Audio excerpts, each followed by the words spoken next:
আসমানি শিক্ষায় মানুষের চূড়ান্ত মুক্তি। মহান স্রষ্টা যেভাবে মানুষকে সৃষ্টিজগতে কাজকর্মে সবচেয়ে সক্ষমতা দান করেছেন, তাদের শ্রেষ্ঠত্ব দান করেছেন, তেমনি তিনি তাদেরকে অসংখ্য অগণিত নিয়ামত দান করেছেন। মানুষের প্রতি আল্লাহর সবচেয়ে বড় অনুগ্রহ হল তিনি তাদের জ্ঞানবুদ্ধি দান করেছেন। এই জ্ঞানবুদ্ধির সাহায্যে মানুষ মানব সভ্যতার সূচনা থেকে আধুনিক জ্ঞানবিজ্ঞানের যুগ পর্যন্ত অসামান্য সব কর্মযজ্ঞ সম্পন্ন করেছে। সে নিজের চেয়ে শক্তিশালী প্রাণীকে অধীন করে তার দ্বারা উপকৃত হয়েছে। যুগে যুগে নিত্যনতুন আবিষ্কার ও উন্নয়নেও জ্ঞানবুদ্ধি প্রধান অবলম্বন। জ্ঞান, বুদ্ধি ও বিবেকই মানুষকে অন্যান্য সৃষ্টির ওপর শ্রেষ্ঠত্ব এবং তাকে নিয়ন্ত্রকের ভূমিকা দান করেছে। মানব ইতিহাস ও মানব সভ্যতার ইতিহাস পর্যালোচনা করলে দেখা যায়, প্রত্যেক পরবর্তী প্রজন্ম পূর্ববর্তীদের দৃষ্টিভঙ্গি ও যুক্তিদর্শন পেছনে ফেলে জ্ঞানবিজ্ঞান, আবিষ্কার ও উদ্ভাবনের ময়দানে এগিয়ে গেছে। তারা মানবজীবনের জন্য প্রয়োজনীয় নতুন নতুন উপকরণ তৈরি করেছে, যা মানুষের জীবনকে সহজ করেছে। যে সময় থেকে মানবজাতির ইতিহাস সংরক্ষিত তখন থেকে আজ পর্যন্ত এই অগ্রযাত্রা কখনো থেমে যায়নি।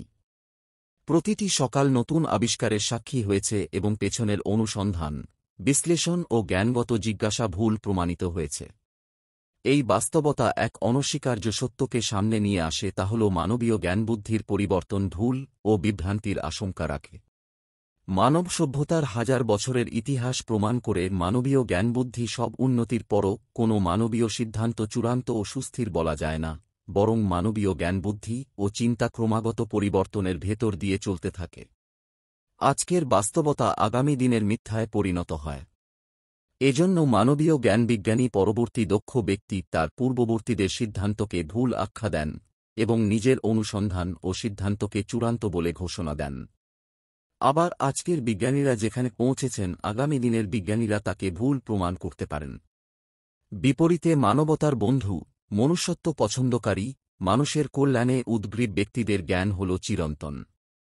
মানবতার কল্যাণে নিবেদিত এসব মানুষকে বলা হয় নবী রাসূল। তাঁদের জ্ঞান মহান আল্লাহর পক্ষ থেকে ওহীর মাধ্যমে প্রদত্ত। তাঁদের জ্ঞান চিরন্তন হওয়ায় পরবর্তী নবী রাসূলরা পূর্ববর্তীদের জ্ঞানকে ভুল বলেননি, বরং তাঁরা পূর্ববর্তীদের সত্যায়ন করেছেন।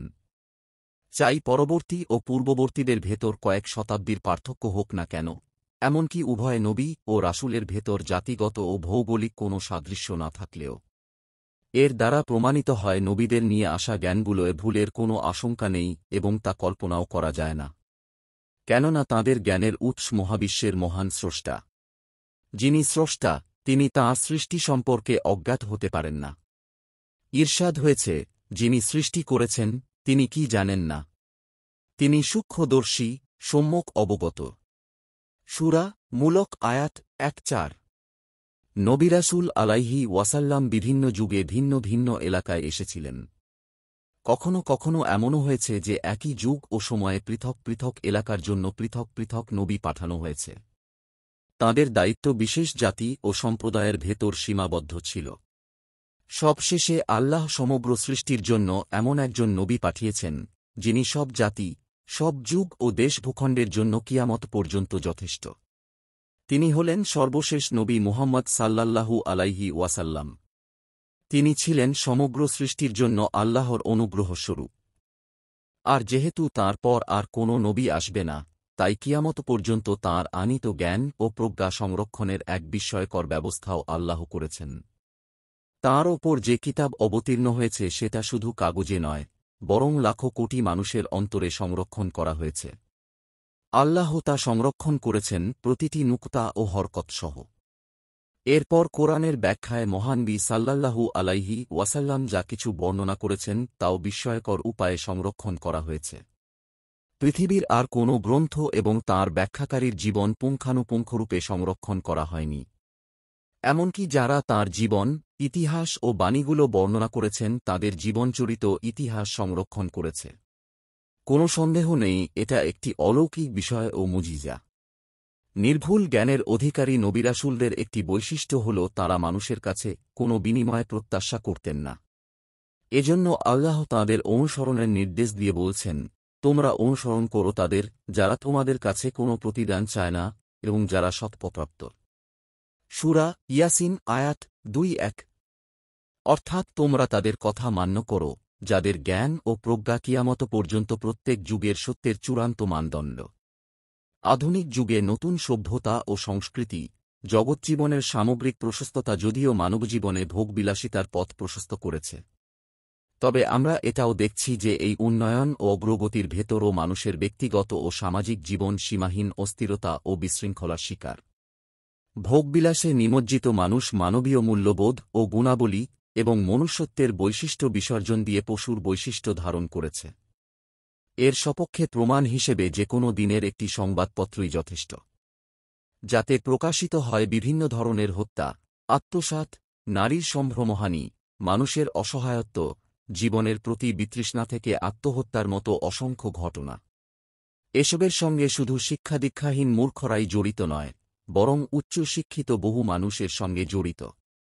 এমনকি যাদের কাঁধে সমাজকে অপরাধমুক্ত রাখার দায়িত্ব ন্যস্ত তারা নিজেরাও অসংখ্য অপরাধের হোতা। এমন করুণ পরিস্থিতি যখন মানবতা নিজেই আত্মহত্যা করতে উদ্গ্রীব, তখন কোনো ভুলে ভরা শিক্ষা মানবজাতিকে মুক্তি দিতে পারবে না। মানবজাতির মুক্তির জন্য প্রয়োজন নবী রাসূল আলাইহি ওয়াসাল্লামের শিক্ষা ও আদর্শ। আসমানী শিক্ষা মানবজাতির মুক্তি ত্বরান্বিত করতে পারে। এর মাধ্যমেই মানুষের চূড়ান্ত কল্যাণ নিশ্চিত হতে পারে। অতীত ইতিহাসও সাক্ষ্য দেয় মানবজাতি যখনই বিপর্যয়ের মুখোমুখি হয়েছিল, আসমানী শিক্ষার আশ্রয়ই তাদেরকে ধ্বংসের হাত থেকে রক্ষা করেছিল। মহান আল্লাহ মুক্তি বার্তা দিয়ে বলেন, তোমরা সবাই আল্লাহর রজ্জু দৃঢ়ভাবে ধরো এবং পরস্পর বিচ্ছিন্ন হয়ো না। তোমাদের প্রতি আল্লাহর অনুগ্রহ স্মরণ করো, তোমরা ছিলে পরস্পর শত্রু এবং তিনি তোমাদের হৃদয়ে প্রীতির সঞ্চার করেন, ফলে তাঁর অনুগ্রহে তোমরা পরস্পর ভাই হয়ে গেলে। তোমরা ছিলে অগ্নিকুণ্ডের প্রান্তে, আল্লাহ তা থেকে তোমাদের রক্ষা করেছেন। সূরা আলে ইমরান আয়াত 103। আল্লাহ সবাইকে দিনের ওপর চলার তাওফিক দিন। আমিন। তামিরে হায়াত থেকে মো. আব্দুল মজিদ মোল্লার ভাষান্তর। দিন প্রচারের উদ্দেশ্যে ভিডিওটি শেয়ার করুন। লাইক, কমেন্ট, ফলো এবং চ্যানেলটি সাবস্ক্রাইব করে পাশে থাকবেন। জাযাকাল্লাহ খৈরান।